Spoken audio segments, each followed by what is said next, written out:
Hello friends मु प्रियंका आपण मानकु my tips Odia YouTube channel रे स्वागत करूछि। बंधुगण जदि केउठी भी रास्ता रे साप काती देखिले घर को नहीं आसंतु धन वर्षा सह मिलिबो अनेक फायदा। समग्र विश्व रे हजार हजार प्रजातिर साप देखिबाकू मिले।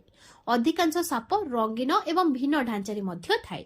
साप माने सेमानकर संपूर्ण चर्म को मध्य काढ़ी देई थाए। एहाकू साप काती छाड़ीबा बोली मध्य कुहा जाय। किंतु कोन आपण जानि छथि साप काहेकि काती छाड़ी थाए और एहार रंग धला काहेकि रही थाए। एहाकू घरे रखिले मध्य कौन हुए आसंतु से सब विषय रे जानिबा। ता पूर्वरु बंधुगण वीडियो को गोटे लाइक करी कमेंट बॉक्स रे जय मां लक्ष्मी अवश्य लिखि नेबे। विश्वास करा जाय जे सापर मूल उज्जवल रंग एहार स्थिर चर्म मध्य रही थाए एवं ऊपर परस्त साधारणतः स्वच्छ होई थाए। एही कारणरू जेतेबेले साप तार काती छाड़े एहा साधारणतः स्वच्छ किंबा धला रंगरे होई थाए। समय समय रे एहा बादामी रंगर मध्य देखा जाए। किंग कोब्रा एहार काती वर्षकु प्राय 5 थर काढ़ी थाए। मुख्यतः साप केते थर तार काती काढ़े एहा मध्य एहार बयस एवं प्रजाति उपरे निर्भर करे।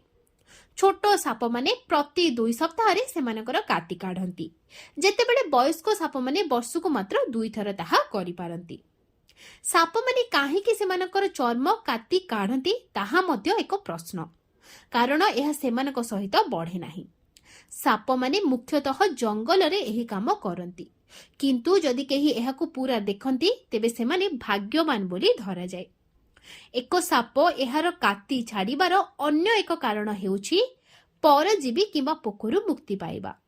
परजीवी माने चर्म रे लागि थाए, तेणु जेतेबेले चर्म अपसारण करे अधिकांश परजीवी एहा संगे संगे बाहरी जाआंती।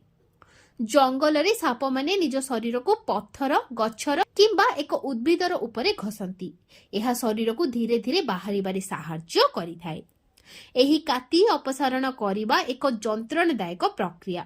एही अवधि मध्य तांकर भोक कमी जाए, तांकर पेट जंत्रणा मध्य होई पारे। किंतु बंधुगण कोन आपण जानती कि सापर एही काती को लोक माने केतेक प्रकारर चर्म रोग पई व्यवहार करंती।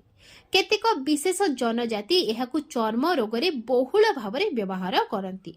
चर्म उपरे सापर काती को प्रयोग करा जाए। एहा औषध भावरे मध्य खिया जाए। साप चर्म को घरे रखिबा द्वारा धन अभावरु रक्षा पाई थाए बोली विश्वास करा जाए। एहा व्यतीत घरे सापर चर्म रखिबा मध्य खराब दृष्टि कटेई थाए। एहा सहित पोशाक बेल्ट जोता हैंडबैग एवं पर्स परी फैशन एसेसरीज तैयारी करिबारे सापर चर्म व्यवहृत हुए। मुख्यतः साप चर्मरु निर्मित सामग्री महंगा कारण सेगुड़िक विरल।